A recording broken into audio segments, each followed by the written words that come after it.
bulan Rajab, dan memasuki bulan Rajab ini kita berdoa kepada Allah memohon keberkahan bulan Rajab, bulan Sa'ban, dan memasuki Ramadan.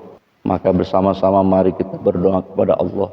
Allahumma barik lana fi Rajaban wa Sa'banan wa balighna Ramadan. Ya Allah, kami memohon kepada Engkau keberkahan untuk kami semua di bulan Rajab ini, dan diteruskan nanti di bulan Sa'ban, dan semoga disampaikan kepada bulan suci Ramadan. Salah seorang ulama, Abu Bakar Al-Balkhi, berkata, bulan Rajab itu adalah bulan menanam, bulan Sa'ban nyiram, bulan Ramadan baru memetik hasil.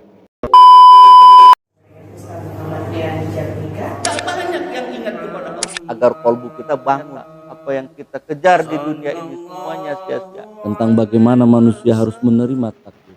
Alhamdulillahirabbil alamin. Nahmaduhu wa nasta'inuhu wa nastaghfiruh. Wa na'udzu billahi min syururi anfusina wa min sayyiati a'malina. May yahdihillahu fala mudilla lahu wa may yudlilhu fala hadiyalah. Asyhadu an la ilaha illallah wa asyhadu anna Muhammadan abduhu wa rasuluh. Allahumma salli ala Sayyidina Muhammad wa ala ali Sayyidina Muhammad kama sallaita ala Sayyidina Ibrahim wa ala ali Ibrahim bil alamin innaka Hamidum Majid. Amma ba'd.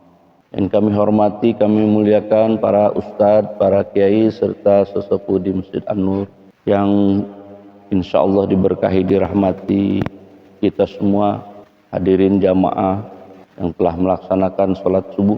Alhamdulillah kita masih diberi kesempatan oleh Allah untuk memasuki bulan Rajab, dan memasuki bulan Rajab ini kita berdoa kepada Allah memohon keberkahan bulan Rajab, bulan Sa'ban, dan memasuki Ramadan.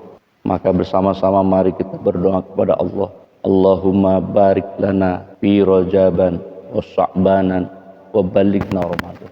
Ya Allah, kami memohon kepada Engkau keberkahan untuk kami semua di bulan Rajab ini, dan diteruskan nanti di bulan Sa'ban, dan semoga disampaikan kepada bulan suci Ramadan.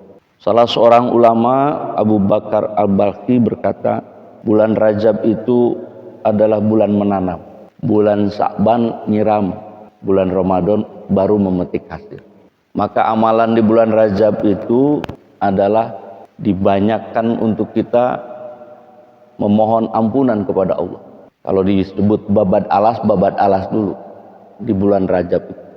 Disiapkan dulu lahannya, dibersihkan dari dosa-dosa kita. Karena kalau amal kita yang kita lakukan sementara wadahnya masih kotor, maka mubazir. Persis seperti yang kita contohkan, ada gelas yang masih kotor, kemudian dimasukkan air yang jernih, yang bersih, disajikan, maka minumnya pun geli, kita nggak bakal minum sama kita. Kenapa? Wadahnya masih kotor. Di bulan Rajab ini ada kesempatan wadah itu dibersihkan oleh kita. Kolbu kita sebagai tempat Allah memandang kita, karena kolbu itu menjadi wadah yang dimana Allah Subhanahu Wa Taala akan melihat kita di situ. Salah satu hadis Nabi mengungkapkan, Innallaha la yanzuru ila suwarikum. Sesungguhnya Allah tidak akan memandang, nadoro, tidak akan dipandang, suwarikum, rupa kita nggak dipandang. Wala ila ajsamikum, juga tidak dipandang apa, jisim kita, jasad kita nggak dilihat. Mau ganteng, mau jelek, yang penting manusia nggak dilihat. Tapi yang dilihat apa? Walakin yanduru ila qulubikum.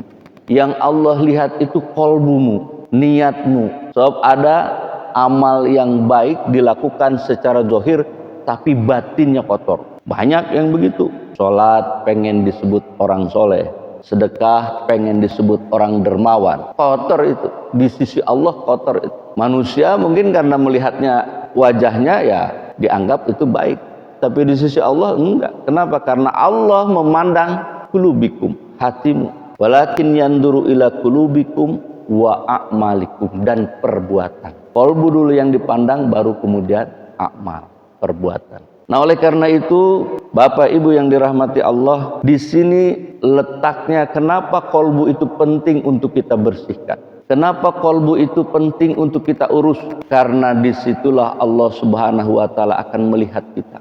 Kitab Sirrul Asrar ini menjelaskan bagaimana kita membersihkan kolbu kita. Dan salah satu cara agar kolbu kita bersih adalah dengan cara berzikir kepada Allah. Di akhir dari bab ke-7, pasal ke-7 ini, fi bayanil azkar, menjelaskan tentang zikir, Syekh Abdul Qadir Al-Jalani menuliskan, wa tariqul wusuli ilallahi ta'ala. Adapun jalan untuk sampai, untuk wusul kepada Allah Subhanahu wa taala ialah mutaba'ahul jismi ala siratil mustaqim, yaitu dengan menjaga amaliyah-amaliyah jasad atau menjaga badan tetap berada pada jalan siratal mustaqim.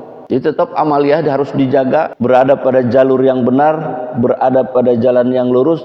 Syariat jangan ditinggalkan, karena itu salah satu yang dipandang oleh Allah. Walakin qulubikum wa a'malikum. Amal-amal itu harus tetap dijaga. Bi ahkamis syariati lailan wa naharon. Dengan amal-amal syariah, dengan melakukan semua hukum syariat, baik di siang hari maupun di malam hari.